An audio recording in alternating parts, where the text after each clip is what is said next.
In this video, we will explore the top 25 interview questions and answers specifically designed for aspiring security managers. These questions will help you prepare effectively and boost your confidence in showcasing your skills. Whether you're an experienced professional or new to the field, this guide is tailored to enhance your interview readiness. Gain insights into what hiring managers look for and how to articulate your knowledge and experiences. 1. Can you describe your experience in security management and how it relates to this role? My experience in security management spans over a decade, where I have successfully led teams in various sectors, including corporate and governmental environments. I have developed comprehensive security programs that align with organizational goals while ensuring compliance with industry regulations. My role involved assessing vulnerabilities, implementing risk management strategies, and training staff on security protocols. This background equips me with the skills necessary to safeguard assets and effectively respond to incidents, which is critical for the success of this position. 2. What motivated you to pursue a career in security management? My motivation for pursuing a career in security management stems from a deep-rooted interest in protecting people and assets. Early experiences witnessing the impact of security breaches ignited my passion for developing proactive strategies to mitigate risks. I thrive on the challenge of creating safe environments and find fulfillment in leading teams to implement effective security measures. The ever-evolving nature of security keeps me engaged, pushing me to continuously learn and adapt, which fuels my desire to contribute positively to organizations and communities alike. 3. How do you stay updated on the latest security trends, technologies, and best practices? To stay updated on the latest security trends and technologies, I regularly participate in industry conferences and webinars that focus on emerging threats and solutions. I subscribe to leading security journals and blogs, which provide insights into best practices and innovative approaches. Networking with peers in the security field allows me to exchange knowledge and experiences. Engaging in online forums and communities also helps me learn about real-world applications of new technologies and methodologies, ensuring that I remain informed and proactive in my security management strategies. 4. What security certifications do you currently hold? I hold several key security certifications, including Certified Information Systems Security Professional, CISSP, Certified Information Security Manager, CISM, and CompTIA Security. These certifications demonstrate my commitment to maintaining high standards in security management and staying updated with industry best practices. The CISSP focuses on a comprehensive understanding of security concepts, while the CISM emphasizes the management of security programs. The CompTIA Security Plus certification covers fundamental security skills, providing a solid foundation for my work in the field. These credentials equip me with the knowledge and skills necessary to excel in security management. 5. How would you describe your management style when leading a security team? My management style is collaborative and adaptive. I believe in fostering open communication, where team members feel comfortable sharing ideas and concerns. I encourage autonomy, allowing individuals to take ownership of their responsibilities while providing guidance and support. Regular feedback sessions help me understand each member's strengths and areas for growth. In addition, I prioritize creating a team culture that values continuous learning and professional development, ensuring that everyone feels motivated to contribute effectively to our security goals. 6. Tell me about a time when you had to implement a significant change in security procedures. How did you handle it? In a previous role, I was tasked with transitioning from a manual incident reporting system to an automated digital platform. I recognized the importance of clear communication, so I held meetings with my team to explain the benefits and gather their input. I developed a comprehensive training program to ensure everyone was comfortable with the new system. Additionally, I established a feedback loop, allowing staff to report any issues during the transition. This collaborative approach minimized resistance and ensured a smooth implementation, ultimately enhancing our incident response efficiency. 7. How do you ensure your security team remains motivated and performs at a high level? To keep my security team motivated, I prioritize open communication and regular feedback. I set clear goals and recognize individual achievements, fostering a sense of ownership.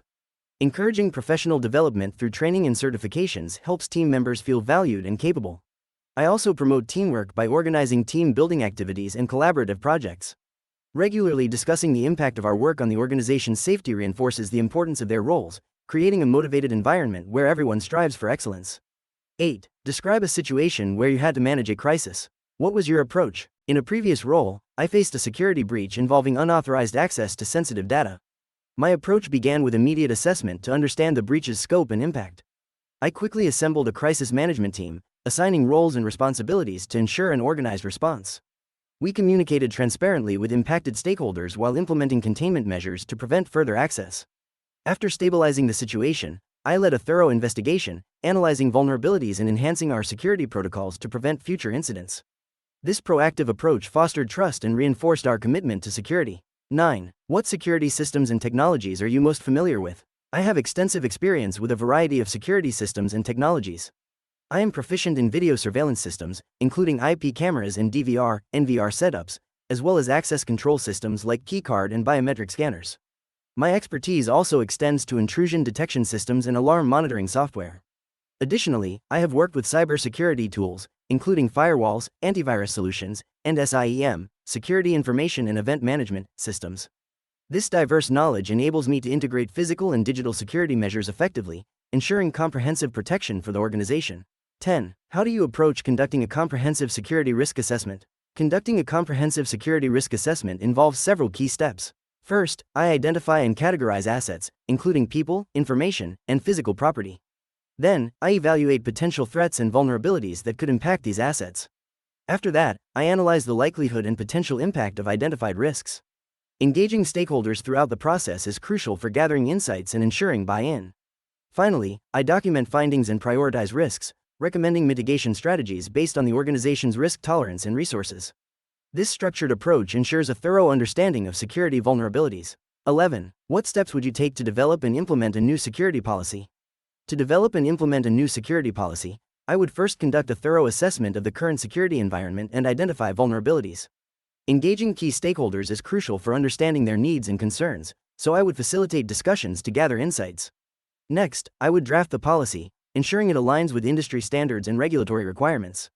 After that, I would circulate the draft for feedback and revise accordingly.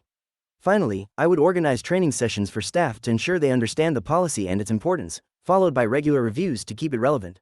12. How do you ensure compliance with relevant security regulations and standards? Ensuring compliance with relevant security regulations and standards requires a systematic approach. First, I conduct a thorough assessment to identify applicable regulations such as GDPR, HIPAA, or PCI-DSS.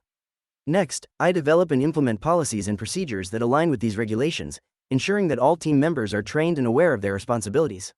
Regular audits and assessments are vital to identify gaps or areas for improvement. Collaborating with legal and compliance teams helps to stay updated on changing regulations, allowing for timely adaptations in our security practices. 13. Describe a complex security challenge you faced and how you resolved it. One complex security challenge I faced involved a sophisticated phishing attack targeting our organization. The attack initially bypassed our email filters, resulting in employees inadvertently sharing sensitive information. To resolve this, I coordinated an immediate response, including a company-wide alert and a temporary freeze on sensitive transactions. We conducted a thorough investigation to identify the breach's scope and implemented enhanced email security measures. Additionally, I organized training sessions to educate employees about phishing tactics, significantly reducing the likelihood of future incidents. 14. How do you prioritize security risks when resources are limited? When resources are limited, prioritizing security risks involves a thorough risk assessment.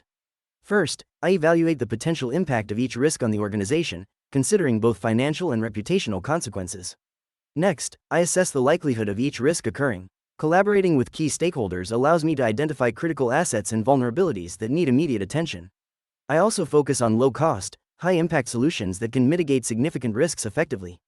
Regularly reviewing and adjusting priorities ensures that we remain responsive to emerging threats and changes in the organizational landscape. 15. What factors do you consider when making decisions about security investments?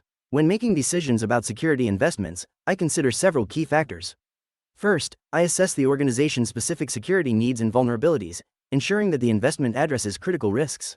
Next, I evaluate the potential return on investment, ROI, weighing the cost against the expected benefits in terms of risk reduction. I also take into account the scalability and integration of the solution with existing systems. Additionally, I review vendor reputation and support services, as well as compliance with industry standards and regulations. Engaging stakeholders for their insights ensures a comprehensive approach.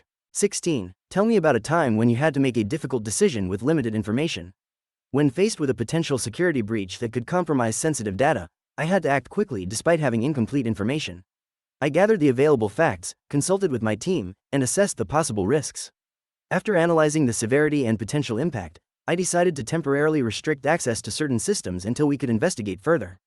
This decision prioritized safeguarding our data while allowing us to gather more information. Ultimately, the situation was contained, and we implemented new protocols based on what we learned. 17. How do you communicate security policies and procedures to non-security staff? Communicating security policies and procedures to non-security staff requires clarity and relatability. I start by simplifying technical jargon into understandable language, using real-life examples to illustrate the importance of each policy. Regular training sessions are essential to ensure everyone comprehends their role in maintaining security. Additionally, I leverage visual aids, such as infographics or quick reference guides, to make information easily accessible. Encouraging an open dialogue where staff can ask questions or express concerns fosters a culture of security awareness and compliance across the organization. 18. Describe a situation where you had to deal with a difficult employee or stakeholder. Dealing with a difficult employee once required a sensitive approach. This employee consistently resisted changes in security protocols, impacting team morale and compliance. I scheduled a private meeting to understand their concerns. During our discussion, I actively listened and acknowledged their feelings, which helped to build trust. I then provided a clear explanation of the reasons behind the changes, emphasizing the benefits for the team and the organization. Together, we developed a plan for gradual implementation that included their input, which led to improved cooperation and a more positive team environment. 19. How do you build relationships with other departments to ensure security is integrated across the organization? Building relationships with other departments requires clear communication and collaboration. I prioritize engaging with key stakeholders from various teams to understand their needs and how security impacts their functions. Regular meetings and workshops can foster an environment of openness and trust. Additionally, I focus on providing training sessions that demonstrate the importance of security in their operations. By aligning security goals with the objectives of other departments, I can ensure that security is viewed as a shared responsibility, enhancing overall organizational resilience. 20. How would you handle a situation where an employee repeatedly violates security protocols? In dealing with an employee who repeatedly violates security protocols, I would start by conducting a private meeting to discuss the observed behaviors and their implications. It's crucial to understand the reasons behind the violations, whether they stem from a lack of awareness, misunderstanding, or willful disregard. I would provide additional training and resources to address any gaps in knowledge. If the behavior persists, I would implement a performance improvement plan that outlines specific expectations and consequences, ensuring that the employee understands the importance of compliance for the organization's safety. 21. If our company experienced a data breach, what would be your immediate steps? In the event of a data breach, my immediate steps would be to activate the incident response team and assess the scope of the breach. I would secure the affected systems, ensuring that no further data loss occurs. Next, I would gather all relevant information about the breach, including how it happened and what data was compromised. Communication is key. I would notify stakeholders and begin drafting a notification for affected parties, ensuring compliance with applicable regulations. Finally, I would initiate a post-incident review to identify vulnerabilities and prevent future occurrences. 22. How would you approach implementing a new access control system across multiple facilities? Implementing a new access control system across multiple facilities would begin with a thorough assessment of current security needs and systems. I would engage stakeholders from each facility to understand their unique requirements. A phased rollout would be essential, starting with a pilot program at one location to test functionality and gather feedback. Training sessions for staff on the new system would ensure a smooth transition, while ongoing monitoring and support would address any issues that arise. Regular reviews and updates would be scheduled to adapt the system to evolving security needs. 23. What strategies would you employ to reduce internal theft or fraud? To effectively reduce internal theft or fraud, I would implement a multifaceted approach. First, I would enhance employee training programs, emphasizing the importance of ethical behavior and the consequences of theft. Next, I would establish a robust monitoring system, utilizing technology such as surveillance cameras and access control systems to deter dishonest actions. Additionally, I would encourage a culture of transparency by creating anonymous reporting channels for employees to voice concerns. Regular audits and reviews of financial processes can also help identify vulnerabilities, ensuring swift corrective measures are taken when necessary. 24. How would you handle a situation where budget constraints limit your ability to implement necessary security measures? In such a situation, I would first conduct a thorough assessment of the security risks and prioritize them based on potential impact. Engaging with stakeholders is crucial. I would communicate the essential security needs and the potential risks of underfunding. Exploring alternative solutions, such as leveraging existing resources or seeking partnerships, can help mitigate costs.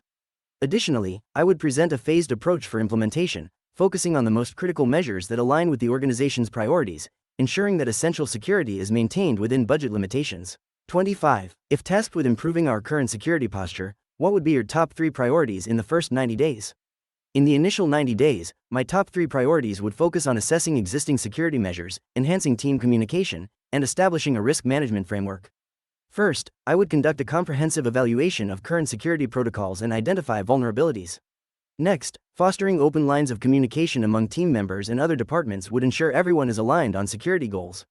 Finally, I would implement a risk management framework that outlines clear procedures for identifying, assessing, and mitigating potential security threats, thereby creating a more resilient security posture. In this video, we've explored the top 25 security manager interview questions and provided insightful answers to help you prepare effectively. Understanding these questions not only equips you with the knowledge to excel in your interview but also enhances your overall security management skills.